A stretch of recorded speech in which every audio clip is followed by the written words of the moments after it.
รูบาเจ้าศรีวิชัยให้พรมวลมิตรสิทธาพระประจำวันเกิดเสริมดวงชะตาให้อาหารปลาหน้าวัดสุขใจเชิญร่วมบุญสงน้ำพระธาตุน้อมใจอภิวาทขอบุญสุขใจสุขกาย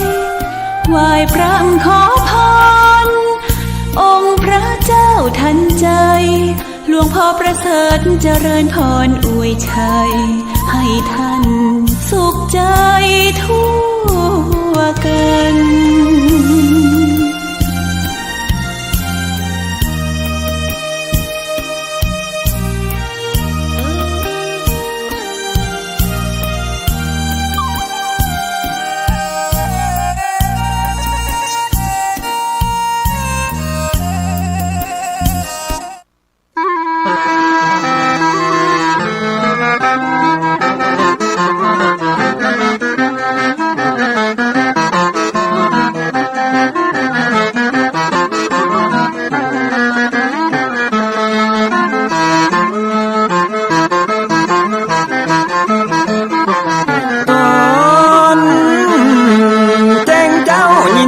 ไก่ขันก่อนพี่ตะวันจะขึ้นขอบฟ้า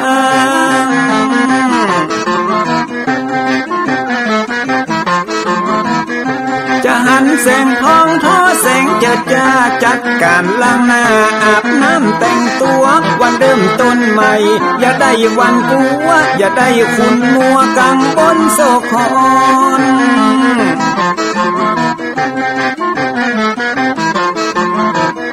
อย่าเอาน้ำคุณมาขังคนอย่าเอาน้ำฮ้อนมาลวงหัวใจฮ้อนอ้วมอารมณ์ขุ่นคองมาตอนฮับวันใหม่นี้น้อง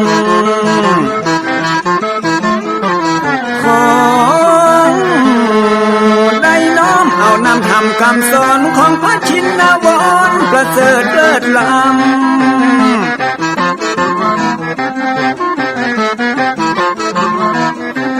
จุงจิตใจฮือออกจากอำบ่ฮือด่างดำโศกเศร้ามัวมองแสงแห่งธรรมะนั้นเป็นแสงทองส่องใจเรื่องร้องตึงวันค่ำเจ้า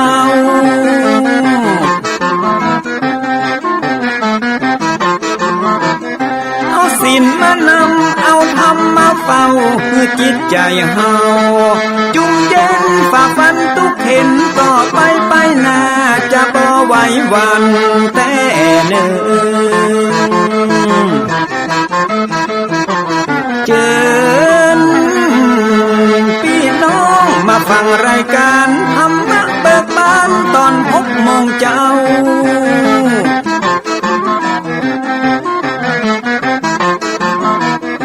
ฟังธรรมปื้นเมืองอันเป็นแบบเบาท่านพระครูวิสิทธิ์ศีลาภรณ์ตั้งใจเจ้าคณะตำบลป่าแดดนอนในเจ้าอาวาสวัดวังสิ่งคำตนนี้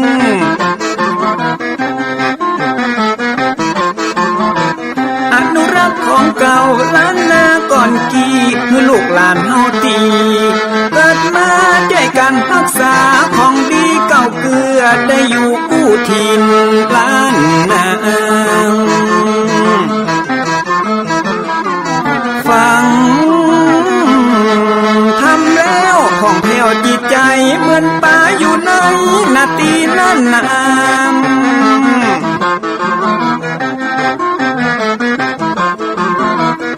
เหมือนไม้สลีอันมีไม้กำเหมือนเสืออยู่ธรรมดงดอยคุณเขาสุขของมนุษย์ยิ่งใจหมู่เฮาสุขที่ได้เอาธรรมะห่มตุม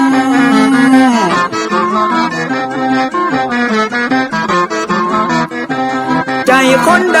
มีธรรมห่อหุ้มใจคนนั้นจุ่มใจบ้านมันอยู่วิมานเวียงวังจันแก้วบ่มีในเต้าแล้วน้อง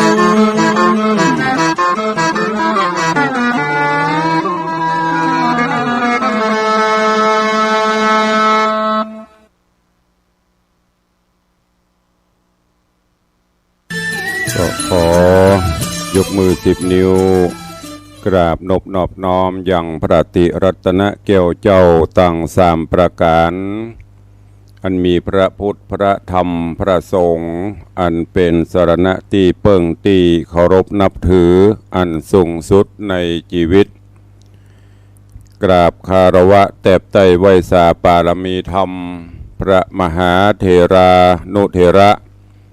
เจ้าคณะพระสังฆาธิการภิกขุสงฆ์สามเณรจุตนจุองค์โดยความเคารพเจริญสุขเจริญปอนปอออกไม่ออกศรัทธานาบุญตินจองห้องวัดจุหนุ่มเท่าใจยิงก็ขอน้อมต้อนรับทุกท่านเข้าสู่รายการมรดกธรรมกำเมืองและสาระธรรมกำเมืองต่างสถานีวิทยุกระจายเสียงพระพุทธศาสนาแห่งชาติและสังคมคลื่นเพื่อการศึกษาพระพุทธศาสนาและวัฒนธรรมคลื่นพระพุทธศาสนาและจริยธรรม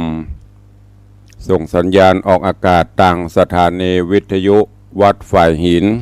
ตำบลสุเทพอำเภอเมืองเชียงใหม่จังหวัดเชียงใหม่ในระบบคลื่นความถี่ FM 104.50 เมกะเฮิรตซ์สถานีวิทยุคลื่นพระพุทธศาสนาและจริยธรรมในความอุปถัมภ์ของมูลนิธิพระบรมธาตุเจ้าดอยสุเทพ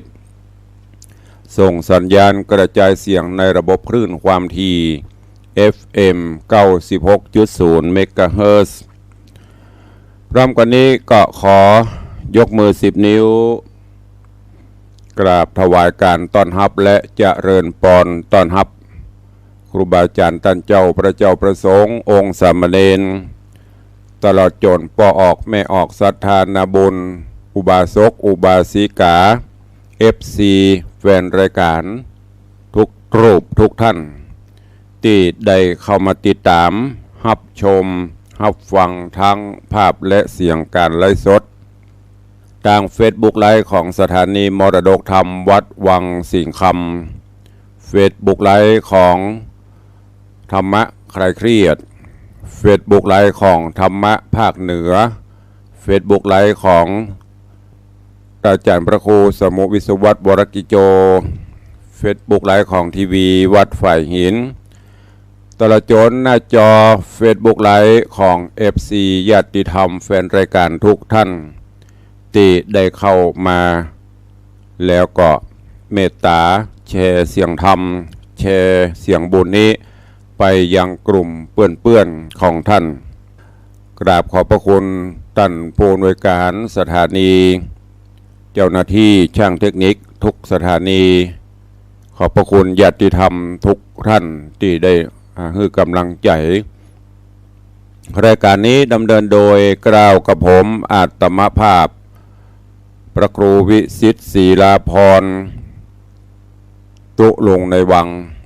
เจ้าคณะตำบลป่าแดดเจ้าอาวาสวัดวังสิงห์คำตำบลป่าแดดอำเภอเมืองเชียงใหม่จังหวัดเชียงใหม่เป็นผู้ดำเนินรายการปะกันเป็นประจำตั้งแต่เวลานี้เป็นต้นไปจะได้น้อมนำเอาเสียงธรรมะแบบปืนบ้านล้านนาภาษากำเมืองมาเทศนาฮือทุกท่านก็ต้องขอประทานอภัยสุมาอภัยสำหรับญาติโยมที่อยู่ในภาคอื่นบางท่านก็อาจจะรับฟังภาษาถิ่นภาษาเมืองเหนือรู้บางท่านก็อาจจะฟังรู้บ้างไม่รู้บ้างบางท่านก็อาจจะฟังไม่รู้เลยก็ติดตามรับฟังกันไปเรื่อยๆฟังวันละนิดวันละหน่อยเดี๋ยวก็จะรู้ศึกษาค้นคว้าไปก็จะเป็นกำไรชีวิตสามารถที่รู้ทั้งภาษาภาคเหนือภาคกลางภาคอีสานภาษาต่างประเทศภาษาอังกฤษเราศึกษาได้แต่นี่เป็นภาษาถิ่นภาษาที่บรรพชนเราได้นำมาใช้ในถิ่นต่างๆอันนี้ตุลุงก็ต้องขอแจ้งให้ทุกท่านตัวเอง วันนี้เจริญปอนเจิญปอออกแม่ออกศรัทธานาบุญเจ้าข้าทั้งหลายได้สดับรับฟังเป็นลำดับไปณโอกาสบัดนี้นะโมตัสสะภะคะวะโตอะระหะโตสัมมาสัมพุทธัสสะสาธะโวฟังลาโสตุจันนาสัพปุริสะตังหลายทั้งหญิงและชายหนุ่มเท่าที่ได้ปากันเล่าทาดาฟังยังรัศธรรมเทศนาจำปาสี่ตนลำดับโล้นมาแถมแล้วเราขอเชิญศรัทธาหนุ่มเท่าตั้งหลายจุงตั้งใจไม่ทอมทาดาฟังต่อไปนานี้และนาเมื่อนั้นพญาจุลนีที่ราชหันนางนาฏปทุมมาบ่แลตาพอเต่าเนี่ยนาเมาเครื่องขี่บอกไขว่าดีด้านต่อบอกปากรอดตามมีนางนิ่มดีโจดเบากับลูกเต่าสายตาเจ้าปลายอดซอยจริงกล่าวถอยกำงามว่าดูราสรีคิงลามหล่อเบาปีนี่เล่าสะเมอฝันแม่นตาวันแจงส่องแสงส่องตองทอรณีคนหันดีหลายหลากตาปี้ก็มาหากมัวฟังในเมื่อนางบาปเศร้าเตวีเก้าอักขีไขว่าดีสนสอเป็นบาดคอมุสาบ่พิจารณาหือทีหือแม่นตีตามธรรมใดครับจำนางนาดจากภาษาเจียงคานนางโตกผ่านเอาไม่เหตุเข้าใจเคขาตามอาญาแห่งปีได้กล่าวจี้โปร่งวางย้อนตาฟางมืดบอดไปแจ้งสอดหันนายบัดนี้ใส่ใจลูกเต่ามาบอกเราไข่ปานปี้จริงหันแจงควายพับรอดใดดินทรายปี้ได้หมายโป้งขาดยังภาษาใสสีเข้าของมีมากเต่าแก่สีนอดเนาบูตากำนาหน่อยใหญ่อันปี้ใดกระตำยอมเป็นกำฮึกหยาบคือเป็นบาปดีลีขอสมสรีแว่นฟ้าอย่าโคดกลาเครื่องกาจุงขุนนาภายโพดงดเว้นโตดไปหลังอย่าขออย่าจังกูปี้อย่ากล่าวจี้ไข่กามปีขอนนางน้องไปสู่ห้องปุรีฮือเป็นเทวีดังเก่าฮือลูกเต่าเจยบานฮือโยธาหันไพรไตสุขบานไข่อันนานังปฐุมมายอดซอยจริงตอบถอยกำไปว่าข้าแด่เจ้าห่อใจยศใหญ่เต้าอย่าไฟกิตนาเอาหินผาต่ำไตนำเมื่อไว้ห่อคำผิดกองทำแบบเบาหอยฮีดเก่าโบราณหินสะทานต่ำจ้าบ่มีก้าเปิงแปงบ่ใจแสงก้าใหญ่กวนเก็บไว้พังกาข้านี้นาใจถอยมีลูกน้อยเป็นหมาอนาถาต่ำจ้าเป็นกำพระแดนไกลบอกวันไปเป็นกู้ห่วมเต้าอยู่สะเวยเมืองเงียวเต้าเครื่องโคดกลาจักจำกว่าแถมซอง ข้านี่ปองอยู่เฝ้ากับลูกเต่าบูตาบ่ผาทนาไฟหอยอยู่ภาศาสซอยเจียงคันพระภูบาลนั่นใส่โยดสักใหญ่เลือลายทมน้ำลายทมน้ำลายเสลดลงสู่เขตบนดินจากเก็บคืนกินแถมเหล่าบ่ใจฮีดเก่าเกยมีนางสมสาลียอดซอยใครตอบถอยไหลประการเต้าผู้บานจนละนิราชฟังนางนาฏจะใครยินมีใจกั้งแกนตุกหนิบแน่นแน่นามจริงไขกำต้านต่อซึ่งนางนอโสภามีนานาลายหลากอันตนหากผิดลายขอนางภายแผ่โพดงดเว้นโตดปงวางขอตัวนางขึ้นสู่ยังที่อยู่หอคำนางบุญน้ำดอดลาก็ตอบตากำไปว่าเนี้ยสันใดก็แล้วบอกกราดแกล้วภายพานไปอยู่หอจันภาศาสรวมเต้าราชสะเวยเมืองย้อนกำเคืองแต่ก่อนยังอยู่บ่อนหอระไทยจากอาสะไหลอยู่เฝ้ากับลูกเต่าสายตาถึงมรณามวยม้างบ่พรากข้างลานี้เต้าจุลนีที่ราชฟังนางนาฏไขยาจาสุดพญาจักอูลวดดักอยู่ได้ก็มิหันเล่นนาอาถาในกาละนอนเศษนาหารผู้เท่าอำมาตย์เก้าต่างตาต่างโยธาเฮาหาดพรหมณจาตเศรษฐีพระมณจาตเศรษฐีขหบดีป้อกาก็พร้อมนาจอมการโยกหยอขันดอกไม้แล้วขับไว้ทูลสาขอราธนาแถมเล่าว่าข้าแด่เจ้าบุญจูขออินดูหมู่ขาตั้งไพรฟ้ายิ่งใจขอพันภายคืนสู่ยังที่อยู่หอจานคือคนในไพรหน่อยได้ชื่นจ้อยเจยบานสลีนงคานเจ้าแม่บ่หันแต่พญาก็ขอคุณนาไพรน้อย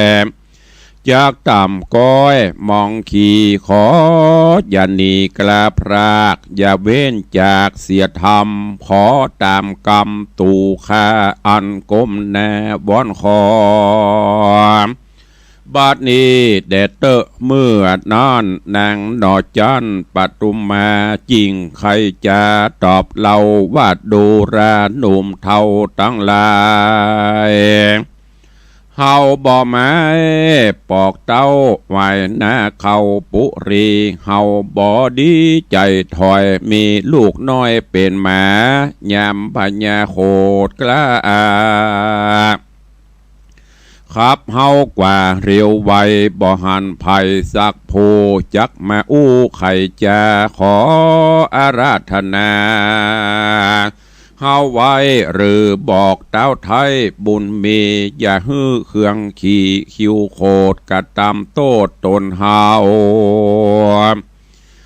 ฟังกำเข่าเก่าจีบอกกึดหีตามรายเสนาลายหนุ่มเท่าอำมาตย์เก้าต่างตาต่างไกลกลาลีกว่าบ่จวบหน้าคนใด บ่มีไผ่จักปากจุผู้หากหันตันยามเจ้าหอจันนั่งจางมากล่าวอ้างเอางามสู้ว่าป้อยตามกรรมเต้ามาน้อมน้าวเอาเจิงดูบ่เปิงสักหยาดสูเว้นขาดเสียธรรมใจมัวดำจูโพบ่หอนหูทัดทองเฮาบ่ปองปอกเตาไปที่เก่าพังกาจุมเสนาอ้อมบาดฟังนางนาดจะใครยินตันใจลายหลากบ่จังเกหักสันใดแลนาอาทะในกาละนอนใสเจ้าหนอไทยนันตะกุมารหนอโปธิญาณยอดซอยจริงกล่าวถอยเจียนจ้าซึ่งนางปทุมมาหนอดเนาว่าข้าแด่แม่เจ้าใส่ใจข้าขอไขกล่าวอูตามได้หูฟังมาคนนำหน้ามวนหมู่อันข้างอยู่สงสารจากสุขบานจื่นจอยหรือต่ำก้อยทารนย้อนวิบากตนสร้างไว้ตั้งแต่ไทยไปหลังมาป้าปังตอบใส่หือได้ง่ายหรือดีนาบุญมีปางก่อนมาไล่ตอนต่อโจรย่อมฮือโตนโป้นจากต่างตุกยากขี่มองโสมใจปองไฟห้อยอยู่จืนจ้อยเจยบานก่อนบาปมาปานนอนใส่ยอมห้อนไม่เครื่องกามีพระญามืดบอดไปแจงสอดหันใส่จักนี่ไกลกระพรากจากวิบากหรือมีลูกได้หนีพระคางหือต้านมั่งเพตาตุกเครื่องกาหลายหลากย้อนวิบากป่าปะกรรมมาจักนำแต่งใจคือเกิดได้เป็นสายโลกสายจะหายไปฮอดที่เจ้ายอดละสีจำเริญดีข้ามเจ้าได้ปอกเต่าขึ้นมาหันสองขาป้อแม่แม่นบุญแต่ดิลีขอเทวีแม่เจ้าขนิ่งเล่าตามธรรมย่าไข่กำโคดหาวแก่ปอดเต่าปิตาแก่เสนาหาวหาดแก่อมาตคนนายโบราณไขบอกไว้ตั้งแต่ไทยเป็นหมายว่าตูมผ้าลายหมาเห่าโคนกำเก่าผิดกันแม่จอมขวานแต่ก่อนได้อยู่บ่อนหอคามย้อนบุญนำส่งยูหือได้อยู่สวดสดีนางอักขีก็มาสนสอหือเต้าป้อเครื่องกามีอาจยาห้อนใหม่ฮือแม่ไทยสายตาได้ใกล้กลากลอยกลาดจากภาษาห่อคำย้อนป่าปะกามแต่ไทยอ่านแม่ได้กระทำมาบ้านี้นาพละบาปอันขนาบต่อจนฮือทาลนไม่มาดได้เสียงขาดสูญหายบุญจริงไกลมาไกลจักฮือแม่ไทยสวดสดีแม่อย่าหนีหลีกเว้นลบจากเส้นบุญกลามขอตามกรรมลูกลาอันไว้นาจะไขขอเรียวไว้ปอกเต้าไปเป็นเจ้าพังกาขอสายตาเจ้าแม่อย่าโคดแก่คนใดบ่มีไผ่จักอาจตัดฮือขาดเวรกรรมเล็ดนาแม่เฮย ในกาละนั้นเล่านางนอดเนาปฐุมมาฟังคำจาโอกาสแห่งลูกน้อยนาดใส่ใจบ่จะใครตอบถอยน้ำตาย้อยเป็นสายขุดคดคุยใครเข้าไกลกราบตีนเต้าไทยจุลนีแล้วใครว่าตี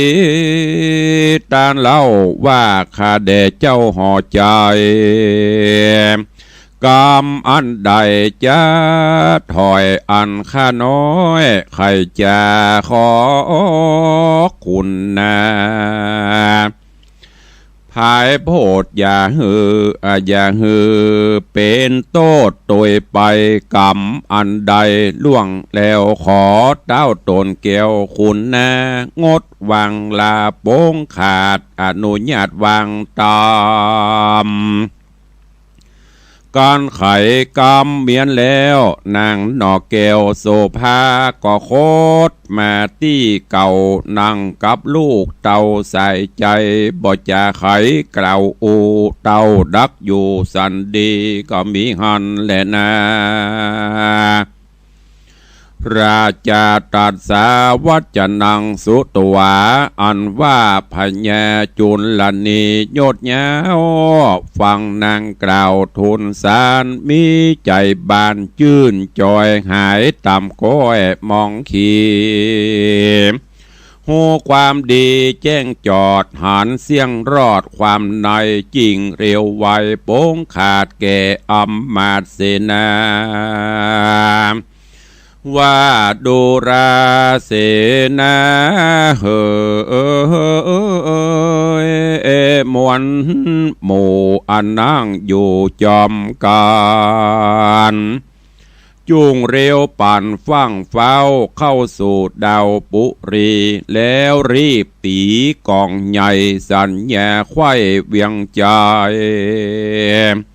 เฮือเจ้าไตไพรหน่อยได้หูที่ถอยขี่แง่ฮือแต่งดาตั้งไตพร้อมเสียงไข่สับปา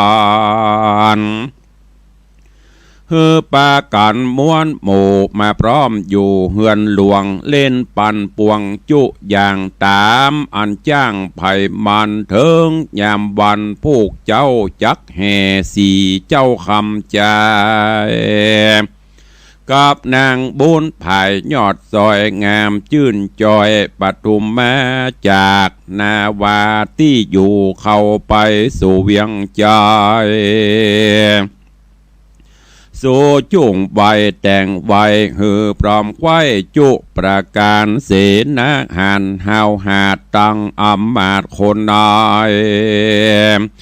ต่างมีใจจื่นสู่โหห้องอยู่เนืองนันแล้วเขรีบเร็วปันรีบหาวตามอาจญาเต้าจุประการพระโพบาลจุลนีราชก็ลานางนาฏปฐุมมาตั้งบุตรตาหนอดเนาแล้วปอกเต่าเข้าปุรีก็มีหันแลนาปุณณติวะเสกันบันลุนรุ่งเจ้าคนหนุ่มเทายิงใจเสนาลายอำมาตย์พรามณจาตเศรษฐีขหาบดีหน่อยใหญ่มาพร้อมไข่ปันปวงเต็มควงหลวงเจ้าฟ้าตัดตีนาห่อใจต่างมีใจจื่นสู่โหห้องอยู่นันเนืองปานดังเมืองใหญ่กว้างจักแตกมังเปปังกล่องใจดังขาคลื่นสนันปื้นธรณีการแย้มดีมาหอดโตนเต้ายอดจุลนีก็ฮือเสนาบดีผู้กล้าอำมาตย์เก้าต่างตาน้อมโยธาหน่อยใหญ่ตั้งไพรไตยิงใจได้ผ่านภายกราบรากออกไปจากเวียงใจเพื่อฮื้อไปแวดล้อมแห่นแห่ออมนำมาย่างนางโสภาหนุ่มน้าเอา กับสี่เจ้าคำใจคนตั้งหลายหน่อยใหญ่ฟังเต้าไทยไข่ปานก็ปากันกลาพรากออกไปจากปาราคนดำนาใหญ่น้อยพอเป็นถอยเป็นสายจ้างปังปลายห้องแสนมาเกี้ยวแล่นสะสนจุมรีปนเป็นท่ออ้อยแกว่งจอดหน่อยตุงใจพอดูไหลจะจืดฝุ่นฟุ้งมืดบางวันกันภายพันไปหอดถึงที่จอดนาวาก็อาราธนาบ่จ้าอย่างนางนอดลาปฐุมากอบสีบุตตาบุญกวางขึ้นขี่จ้างมงกลศรัทธาตั้งหลายหนุ่มเท่าจงตั้งใจเล่าทาดาฟังต่อไปไปนานี้และนาเตภาตะโรส่วนสีบุญมีพี่น้องก็เป่าห้องยักขาอันตัวมาบอดหน่อยมี200เป็นไม้หือกลับไกลถ้าแหล่งเป็ดดังคนอยู่เขตเวียงใจโยธาในยักกราบอดใดจ้าเร็วปานเขาปากันกราบเป็ดพันนวิเศษเหลือลายเป็นคนใจโลกไตพร้อมเสียงไข่สับปานแล้วป้าการแวดเฝ้าแห่หาเจ้าบุญหนาจากนาวาใหญ่กวางขึ้นขี่จ้างมงกลเปื้อถอยโหนปอกเต้าไหวหน้าเขาเวียงใจโยธาในยักษ์ใหญ่อันกราบเป็ดใดเป็นคนมีตัวตนแง้มอาจพันนพิลาศเปิงแปลงเตี้ยวแอบแฝงตีไกลตีจ้างใหญ่ไปสารโยธาหารอ้อมมาดปัจจาราชยิงใจภัยบ่หมายจากหูว่าเป็นยักษ์อยู่ดงตันเข้าปากันหันหลากพองออกปากไข่จาว่าจุมโยธาสีเต่ามาจากดาวแดนไกลเป็นสันใดนานเล่าบนุมเท่าเสมอกันหน้าตามันวะวองวันหน้าพองมีสลีมาปุ่นดีใครใดเอาไปไว้เป็นเคยนาปูนดีเกยบ่อน้อยงามจื่นจ้อยเปิ้งเปล่าจุ่มหมูสาวแม่ห้างแลตาคางเป็นสายจุ่มหมูพรายยักเพศอันกระเพศเป็นคนเตียวสะสนจอมหมู่เขาก็อูจากกันว่ากันเจ้าจอมขวัญนอดเนาบ่เป็นเก้านำปนจุมหมู่คนหลายหลากเตี้ยงเข้าปากเราราเขาได้จ่าเล่าไว้ว่าคนโลกใดยิงใจจีนหวานหลายนักแก่จักมีแน่สันใดกึดไปคันปากกูนี่อยากลองจามยักปุ่มลามม้วนหมู่เขาฟู่อูจากกันมีหลายอันหลายอย่างมีต่างนานาก้อยไกลกลาไต่เต้าจอมคนหนุ่มเท่ายิงใจโยธาหลายอ่านหมื่นจุโพจื่นเจยบานแห่นางนงครานยอดซอยงามจื่นจ้อยปฐุมมากับสี่บูตายดเย้าเข้าสู่ดาวเวียงใจกันว่าไปฮอดแล้วเต้าตนแก้วจุลนีก็ฮือเสนาบดีผู้เฒ่า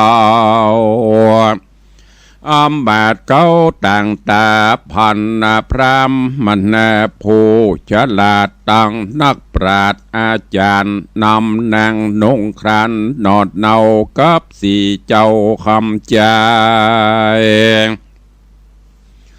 รีบผ่านภายย้ายบาทขึ้นภาศาสตร์โรงกันก็มีหันเล่นนาก้อนนางปฐุมมายอดซอยกับสี่ลูกน้อยสายใจเสนาในอำมาตย์พระมณาจารย์เศรษฐีกหบดีม้วนหมู่ตะโตปะทาญาแลกแต่นั่นไปนาบ่เนินจะหึงนานสามกุมารพี่น้องกอดน้อมไว้ทูลสามก็มาสร้างอำลาป้อเจ้าและแม่นอดเนาจอมขวัญแล้วป้ากันบ่จ้าป้าพวกกลาโยธาลงนาวาเล่มเก่าปีกปอกเต้าเมืองโต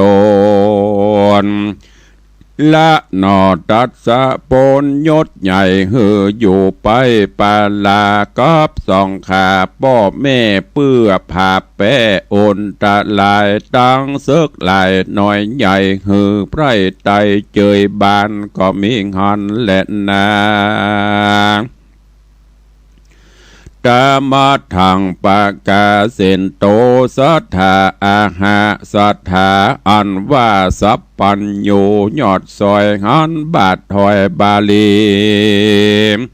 บทหลังมีไปแจงพระจริงแสงเตสนาวาตะโยเศรษฐาลาจะกุมาลาดังนี้เป็นตนภิกขเวทดูลาภิกขุโสโหงตนทะโรงสินใสบ่อเศร้าส่วนสามปีเจ้าบุญนาอยู่กับสองขาป้อแม่นับอ่านแต่เดือนไปก็น้อมถวายกลมเก้า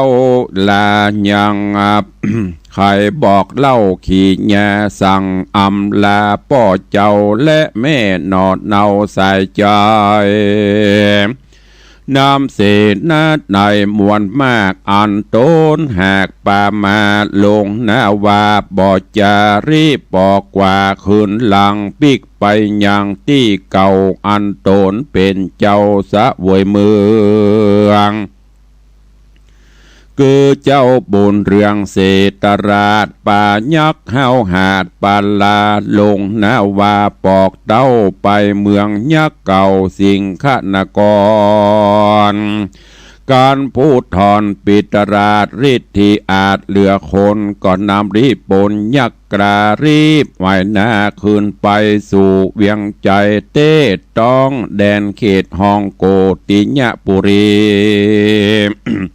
ส่วนเจ้าสลีสุวรรณราชก่อนนำอ้ำมาดโยธารีบไกลกราฟังฟ้าคืนสู่ดาวจำปานกรลาดดงดอนป่าเศร้าไปตามมกาเล่านันตาอาเทโกตาปะโส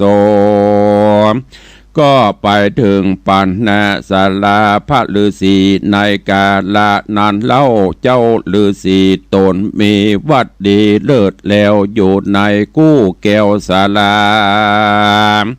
กลางดงนาเดือนทองแดนเตต้องดงเขียวเต้าตนเดียวบ่มีกูปั๊มเป่งอยู่เมินนานได้ถึงชาญวิเศษจบแจ้งเขตอภิญญา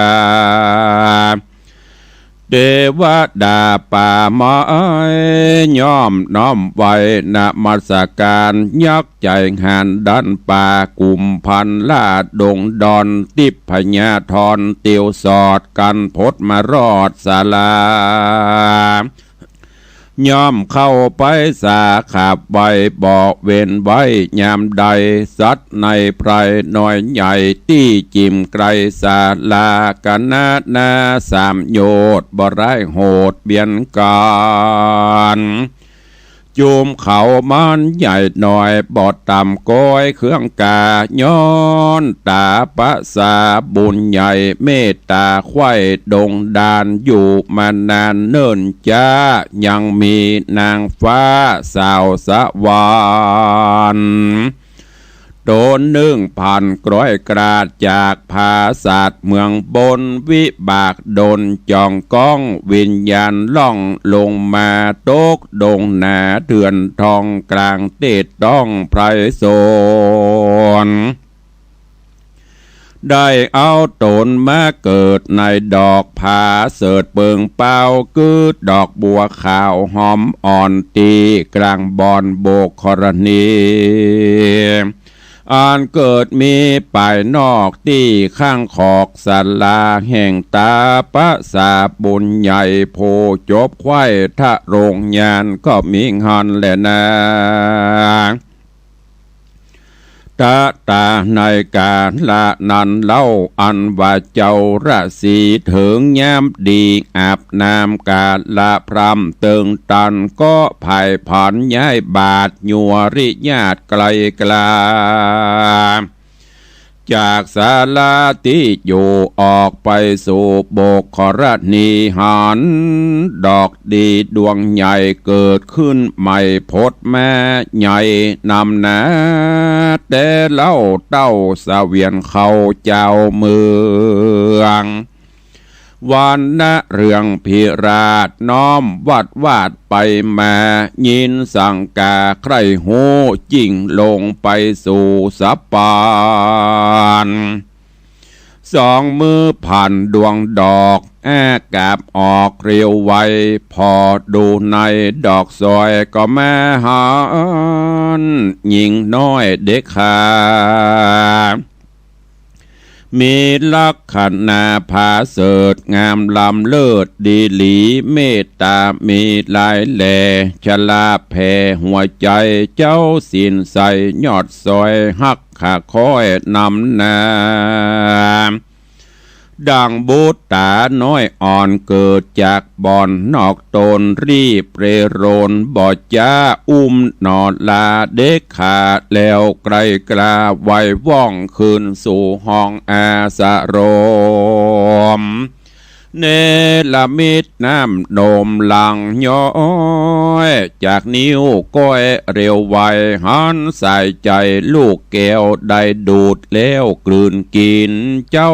ทะรงศีลบุญใหญ่จริงแปงจื้อใส่แถมสลีแก่กุมารีลูกเต่าวาดนางนอนเนาปทุมมาไก่ซอนเหตุสารีบางอ่อนบางเกิดเอากำเนิดกาญาใน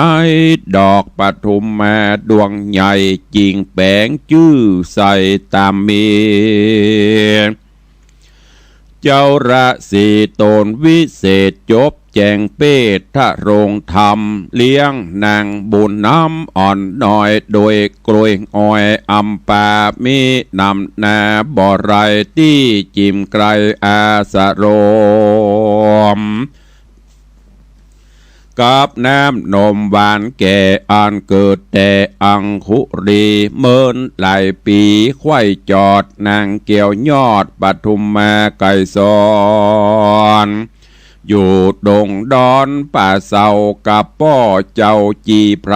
ก็จามเรินไว้หยาขึ้นใหญ่โหแจ้งไข่สัปปะการโจมเจียงขันสละอาดพันนพิราชเปิงเป่าเป็นดังสาวฝากฟ้าลงแหล่งลาลงมาตาปะสาผู้ป้อกึดใจต่อยาวไปเหี่ยวเป็นภัยอันใหญ่เจ้าโลกไตนินตานักปราชญาบอกเราตั้งแต่เก้าเดิมตีว่าจุมนารีหนุ่มเดาอยู่กับเจ้าอาสะโรมย่อมบ่สมสักสวัสดมักหือกลาดเสียธรรมป้ามวดดำมืดบอดไปหูรอดต่างดีเพิ่งกับหมีเป็นกู้ปังปอนอยู่จอมงูนอนอยู่จูดนกใสครั้งอยู่ใกล้จอมไฟ แดดกับไข่แผ่ไว้จีนอยู่ไกลตัวนอนนักปราดสอนแจงส่องว่าบ่ใจจ้องต่างดีนางสมสรีดน้อยนาดอยู่อาวาสจอมเฮาเมินบ่เบาแต่เล่าลายขวบเขาวาสาเฮาขุนนาบอบพรดังลูกน้อยอ่อนในตนกองกุศลมากกว้างใดก่อสร้างเมินแม่มีตันหะมีตันหาหากวอดใดถึงยอดอภิญญาคนสาบมันไปหูจักกล่าวอูนินตาว่าตาปะสาผู้เท่าเอาสาวหนุ่มเนาวันน่ะวายเข้านอนในร่วมห้องกลางเถื่อนทองดงดำจักเป็นกำฮึกหยาบตัวขนาบตัวเฮาโดยขนาบตัวเขากวนตัวเฮาอย่าจะ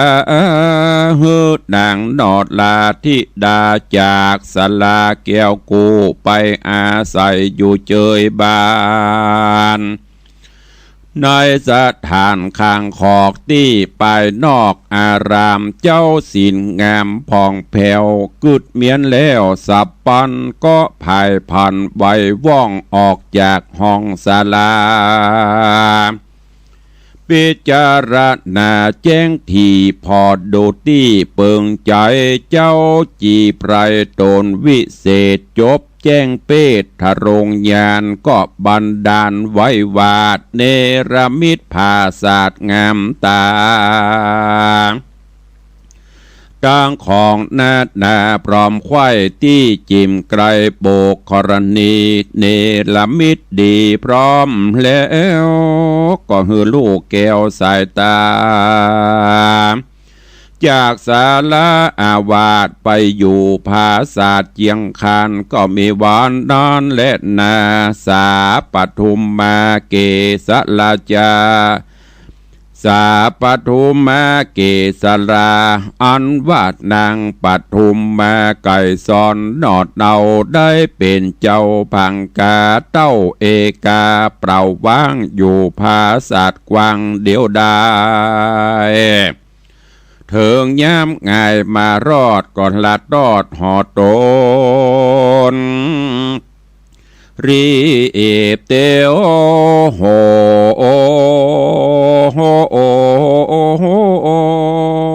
ไปสู่ยังที่อยู่แก้วกูศาลาตกแต่งดาบอดจายังน้ำล้างหน้าใสดีไม่สีฟันมีแต่งไว้ตักน้ำใจ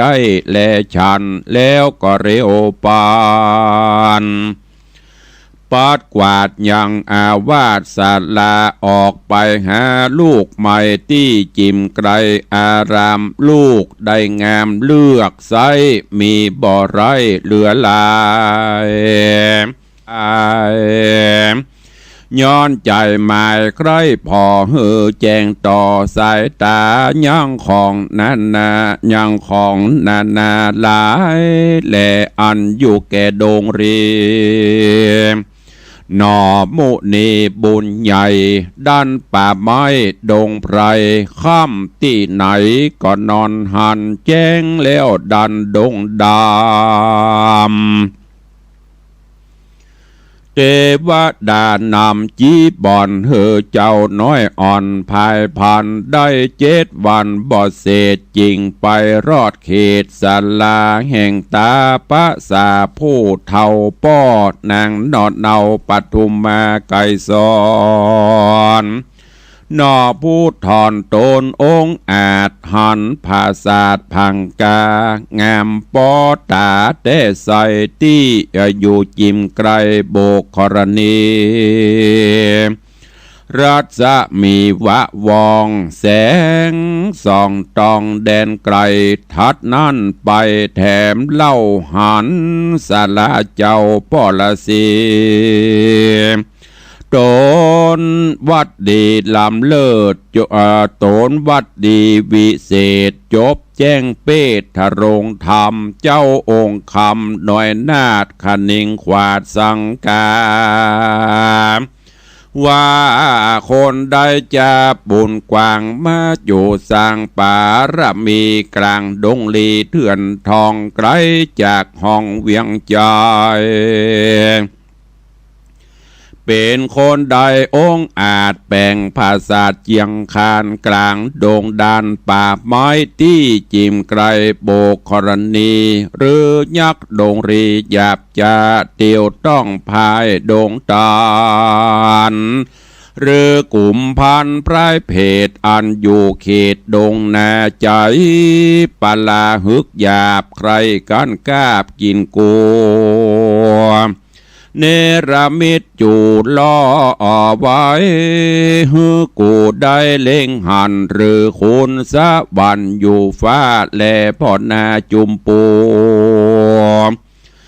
หันตนกูเตียวสอดกึดโยยใจรอดคุณนาจริงลงมาแต่งไว้ฮือกูได้อาศัยหรือเทวดาในปากกว้างใจไฟอ่างโมโตหันตนกูเตียวเถื่อนบ่มีเปื้อนปอสองจริงทริปองแต่งทาฮือกูใบหน้ามาหันกวนภัยพันเขาไกลพอเงือควายต่อตานอพุทธาเกิดแล้วก็กราดแก้วไกลกราเข้าไปหาที่ไกลพอภาษาหยัดภาษาใหญ่ใสสีพัดเวียนดีไปควายจอดเสียงบรอดพดมาเสียงเจียนจาก่าวอูบ่มีอยู่ไปในสังัดใจลำยิ่งเจ้าจอมมิ่งบุญภายสังกาลายบ่น้อยจริงกล่าวถอยกำไปก็มิ่งหันเล่นนาเนติตังขีญาสังวันนาจะลอดยังพระธรรมเทศนาจอดจำปาสีต้นก็บังโกมสมเรศสเดชญาติโยมศรัทธานาบุญทั้งหลายก็ได้ฟังจำปาสีต้นจบไปแห่มตอนหนึ่งในเรื่องนี้ตอนนี้ตั้งสี่กุมารปากันลาพ่อแม่แล้วก็ปิกต่างก็ไปอยู่บ้านไผ่เมืองมันอย่างคนปีก็ไปอยู่เมืองยักษ์คนต่อมาก็ไปอยู่เมืองยักษ์ที่ได้ปราบปรามลบมากันก่อนนั่นเหลือเฉพาะนันตะกุมารน้องล่าเมื่อปีได้อยู่บ้านของเมืองแล้วนันตะกุมารก็ขอร่ำลาเพื่อที่จะเดินทางไปป่าเขาลำเนาภัยศึกษาห้ำเฮียนตลอดจนอยู่กับธรรมชาติในตอนนี้โดยบุญญาปรมีของโพธิสัตว์เจ้านันตะกุมารอันเป็นน้องล่านำป่ามาสู่ปัณณศาลาปฤษีที่ปฤษีได้ไปพบไปปะหันใจปทุมมาไก่สอนนางเทวดาที่หยาดจากฟากฟ้าลงมาเกิดในดอกบัวเรื่องราวจะเป็นจะได้ติดตามฟังกันในตอนต่อไปวันนี้ก็ขอโปร่งวางไว้แต่เพียงเต้าอี้เข้าสู่หมดได้รายการเนอะที่จะได้อู้ได้เอ่ยได้จากันตะกี้ต้องขอสู่มาอภัยเตดไปปรากฏว่าไฟสะดุดปั๊บดับไปประมาณ3 นาที2 นาทีก็นึกว่าไม่ได้ฟังไม่ได้เตดแล้วก็กำลังจะปิดลุกไฟออกมาก็เลยแจ้งไปทางท่านผอ.ท่านอาจารย์พระครูสมุวิสุวัตรท่านก็ใจดีนั่งเฝ้าเครื่องที่ห้องส่งใหญ่เชื่อมสัญญาณต่อก็เลยทำให้ญาติโยมได้ฟังทำกันต่อบกองดับปุ๊บนี่โทรหากันโลเนอะอันบัดทีบอกว่าไผ่ฟังที่ไหนพ่องโท โทรเข้ามาดับปิ้ง กันนี้จะปล่อยมันดับสักกึ่งชั่วโมง